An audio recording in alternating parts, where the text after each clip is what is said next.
Hello, everybody. Back here again for our vlog a day. And today is Friday the 14th. And today was a beautiful day outside. A little windy, but absolutely gorgeous weather overall. Nice sunny skies and stuff. Nothing really to complain about there. Got a few things done around here.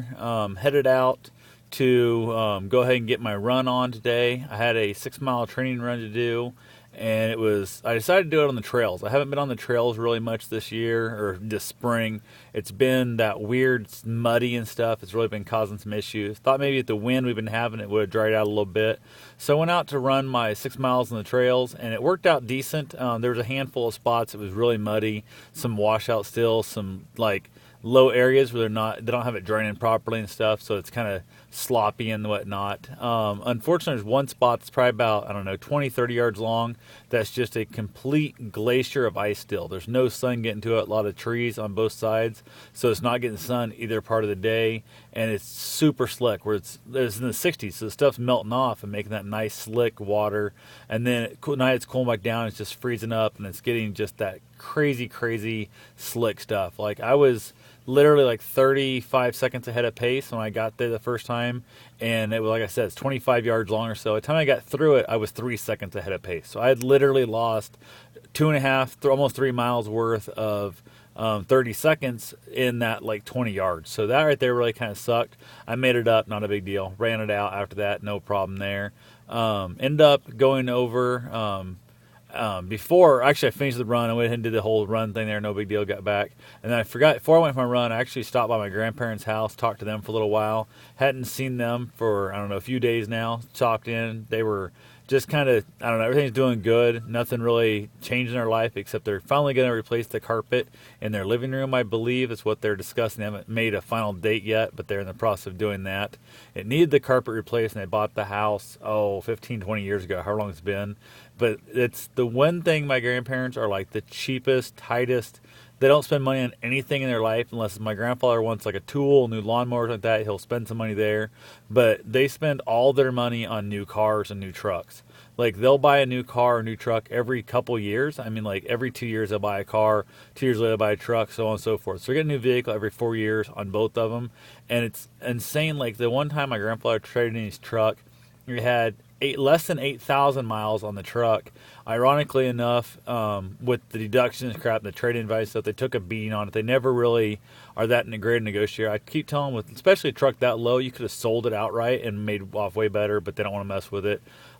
They are meticulous. Like they literally put in carpet running like samples over top of the floor mats. They don't want to get them, dirty. For years and years back when I was a little kid, they went and bought the giant heavy duty like plastic seat cover to cover up the interior, and they'd trade the car back in. It's been like back then, you figure, I don't know, mid 70s, late 70s, like that, they'd buy a piece of seat cover. It's probably 25 to 40 bucks extra, it paid extra to have the front and back seat done. So you rode around this nasty, just hard plastic, crappy plastic cover for 2 or 3 or 4 years, how long you had it, and then they get an extra $100 for trade-in. So you figure they've rode on shitty plastic. They're driving a brand new car with shitty plastic, and they spent probably 40 to 50 bucks. They saved 50 bucks is what they got extra.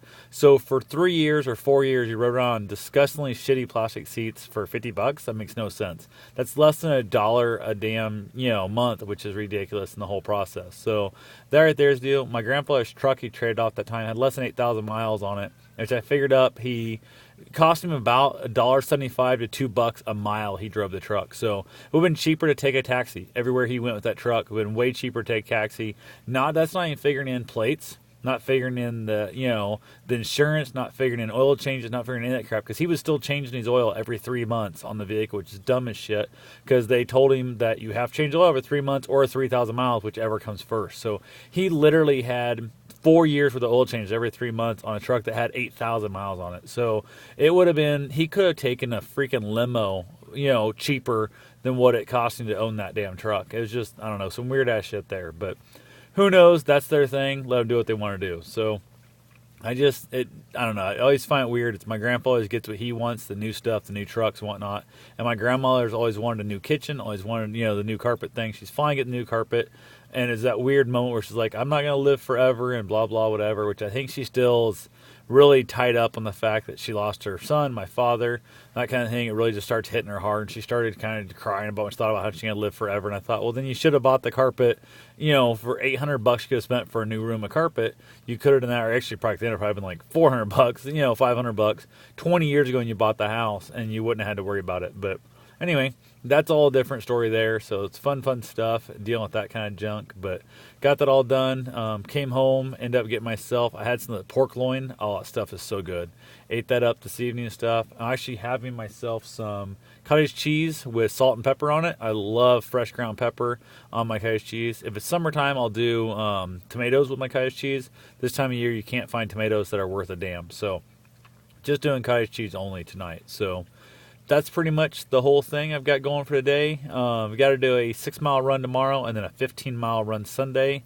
I might reverse those. I haven't made my mind up yet because it's supposed to be like in the 30s, like high of 33, I think, Sunday. And tomorrow is supposed to be a high of like 60. So haven't made my mind up which one of those I'm going to do. Might swap those around a little bit, but hard telling. So I keep thinking like the 15-mile run. I'd like to go somewhere, some trails, because 15-mile around town here really sucks. I'm just opening myself up. I try to hit the highways. The shoulders are so crappy. I can't really run on them safely. And in town, I keep thinking I'm going to get ran over by a car. So anyway, that's all I got for now. I'll talk to you guys tomorrow. Have yourself a safe and wonderful day. Thanks for watching.